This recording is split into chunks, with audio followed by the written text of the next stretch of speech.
మనము దేవుని కొరకు ప్రయాసపడుతూ ఆయన కొరకు సిద్ధపడుచున్నటువంటి ఈ జీవితాలు మనము దేవునికి సమర్పించాలనేటువంటి ఈ యొక్క తీర్మానాలు కేవలము ఏ గమ్యస్థానానికి చేరడానికంట ప్రభు అయిన యేసుక్రీస్తు వారి యొక్క ఆధ్వర్యంలో దేవుని యొక్క నిత్య రాజ్యం అనేటువంటి గమ్యస్థానానికి చేరడానికి మాత్రమే మనము చేస్తున్నటువంటి భక్తి విధేయత ద్వారా దేవుడు మన యొక్క జీవితాలన్నిటినీ కూడా ఆ నిత్య రాజ్యంలో చూడాలని ఆయన ఆశపడుతున్నటువంటి దేవుడు.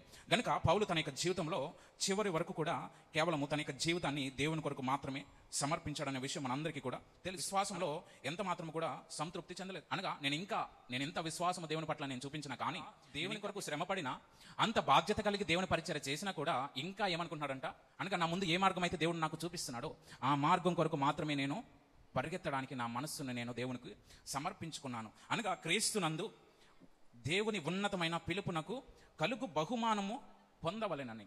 అనగా ఆయన గురి యొద్దకు పరిగెత్తుచున్నది దేని కొరకంట? ఉన్నతమైన పిలుపునకు కలుగు బహుమానమును పొందుకోవడానికి నేను గురి యొద్దకు పరిగెత్తుచున్నాను. ఎవరైతే దేవునికి ఇష్టకరంగా ఎవరైతే తన భక్తిని కొనసాగిస్తారో, లేకపోతే ఎవరైతే దేవుని దృష్టిలో నీతిమంతులుగా తీర్చిదిద్దబడతారో, అనగా ప్రభువు వారందరినీ కూడా ఏమని పిలుస్తారంట?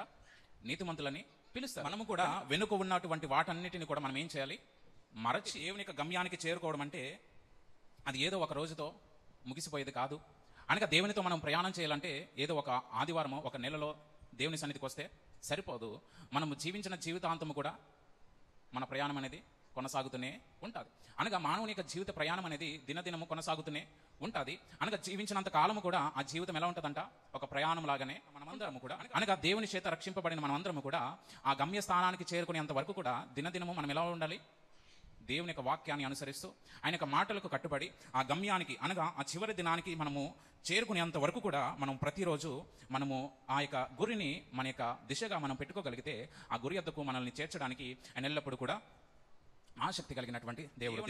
అనగా ఆయన మనకు చూపిస్తున్నటువంటి గురి కొరకు పరిగెత్తే వారిగా మనము చాలా మంది అశ్రద్ధగా ఉన్నవారముగా ఉన్నాం. మన జీవితం పూర్తి అయినదని మనం మరణించిన తర్వాతే కదా, అప్పుడు మాత్రమే మన జీవితము పూర్తి అయినదిగా ఉంటుంది. కానీ ఏదో మన జీవితంలో ఏదో సాధించినప్పుడు మన జీవితం పూర్తి అవ్వదు.